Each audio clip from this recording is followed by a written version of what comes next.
Di penjara, dia menyedot tanah dari gelas lalu pura-pura mengocoknya. Dan saat sipir lengah, diam-diam membuangnya. Demi kabur, dia harus membuang tanah galian. Sebelumnya, tiap menggali, mereka mengantongi dan membawa tanah ke lantai 2 untuk dibuang ke celah atap. Namun, tanah makin banyak dan celah atap hampir penuh. Saat Wajia berdiskusi mencari solusi, sipir mendadak menggeledah. Mereka menyuruh narapidana keluar dan saat sadar situasi gawat, keduanya langsung berbalik lari. Karena dua rekannya masih menggali di terowongan, Rafael segera kembali ke kamar untuk memberitahu mereka. Wajia pun ke lantai 2, menyuruh pengangkut tanah mundur. Namun, karena ruang sempit, rekan di dalam sulit merangkak cepat. Saat sipir mendekat, Rafael terpaksa mengulur waktu. Sipir yang curiga pun segera meminta bantuan via walkie-talkie. Seketika, Rafael maju mendorong lawannya, sementara rekan-rekannya ikut menyerbu. Suasana jadi kacau. Para napi bertangan kosong kalah cepat dan segera diringkus sipir. Namun, kekacauan ini memberi waktu bagi rekan mereka di terowongan. Mereka memakai batu bata yang disiapkan untuk menutup lubang, mengoleskan lem sewarna dinding, lalu menutupinya dengan meja. Agar tak curiga, mereka juga harus menghapus keringat dan lumpur di tubuh. Usai itu, perkelahian luar berakhir. Sipir menyuruh semua lepas baju dan berlutut di lapangan. Setelah menghitung napi, mereka mengisolasi Rafael sang provokator. Meski hari-hari berikutnya berat, aksi pelarian tak terbongkar. Walau lolos, ia merasa rencana harus dipercepat agar tak ketahuan. Demi memudahkan, selaku insinyur, ia memasang kabel ke terowongan. Cahaya pun tersedia dan galian makin cepat. Agar tak dicurigai, ia membagi semua orang jadi 12 shift.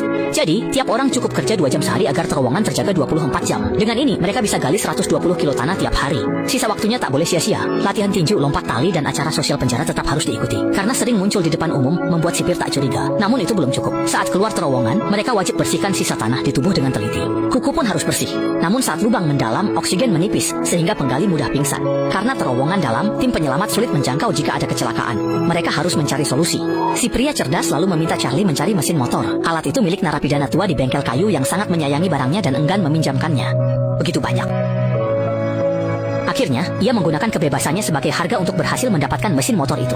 Lalu, saat istrinya datang menjenguk, ia juga membawakan satu gulungan plastik. Dengan bahan-bahan itu, mereka segera membuat sebuah blower, dan ditambah dengan pipa plastik buatan sendiri. Udara dari luar bisa dipompa masuk ke dalam terowongan. Dengan cara ini, masalah kekurangan oksigen pun teratasi. Namun, waktu yang tersisa bagi mereka tidak banyak lagi. Sebagai tahanan politik kelas berat, mereka dihukum mati karena melawan diktator demi demokrasi. Sebelum putusan Mahkamah Agung, pemerintah memindahkan 120 orang ini ke berbagai penjara demi keamanan. Mereka bahkan menyuap seorang napi untuk memata-matai tahanan lain. Meski enggan, Mark terpaksa setuju karena keluarganya diancam. 400 hari berlalu, penggalian terowongan hampir selesai. Kini, bantuan luar diperlukan. Istri Charlie dipercaya mengurusnya karena banyak warga menentang rezim. Ia pun berhasil mengumpulkan banyak pendukung. Semua siap, tinggal menunggu aba-aba. Awal Desember, terowongan 70 meter itu tembus dan Charlie menjadi yang pertama melintas.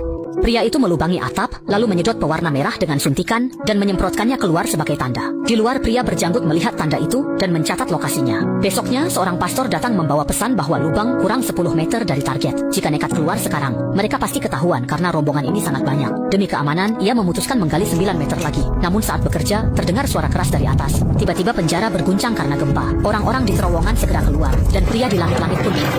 Saat itu, banyak napi kabur atau tewas. Hanya Charlie dan pria itu berbalik arah, demi rekan yang terjebak. Getaran berhenti, namun Charlie belum muncul di lapangan. Saat mereka akhirnya keluar tertatih bersama rekannya, hal itu langsung mencurigakan sipir. Melihat napi terluka, sipir mengizinkan mereka membawanya ke ruang medis. Setelah itu, pria tersebut mengumpulkan semua orang. Meski terowongan aman, gempa susulan bisa meruntuhkannya dan usaha setahun bakal sia-sia. Jadi, mereka harus segera kabur. Namun jarak keluar masih jauh dan berbahaya. Akhirnya, semua sepakat bertindak malam ini. Sementara itu, rekan di luar sudah menyiapkan dokumen identitas. Malam tiba, rencana pelarian pun dimulai.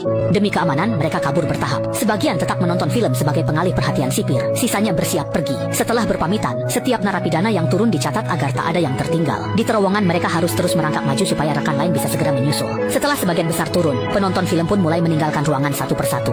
Biar tak ketahuan sipir, mereka menunggu antrian depan keluar. Kini narapidana memenuhi terowongan, menunggu jalan keluar dibuka. Saat itulah si pengkhianat Mark merasa janggal karena Charlie dan kelompoknya menghilang. Ia segera mengejar, namun dihalangi pria tua di kursi roda. Orang itu tahu Mark berkhianat, ia pun menghalangi langkah Mark. Kau tidak tahu apa yang sedang terjadi?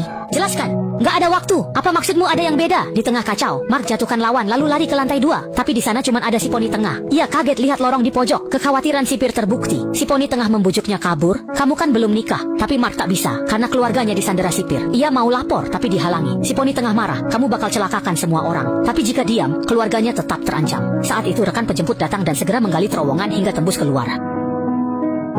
pria berponi melawan Mark. Keduanya teguh pada pendirian dan tak mau mengalah. Dalam kekacauan, Mark melukai lawan dengan obeng. Demi rekan-rekannya, si pria menahan sakit lalu memukul Mark hingga pingsan. Saat itu, para napi mulai keluar terowongan menuju bus yang menunggu di jembatan. Di kegelapan malam, mereka melarikan diri. Sipir baru menyadari ada yang salah dan segera melapor, namun terlambat. Para napi sudah naik bus, dan saat penonton film keluar, mereka hanya menemukan pria tua tergeletak di tanah.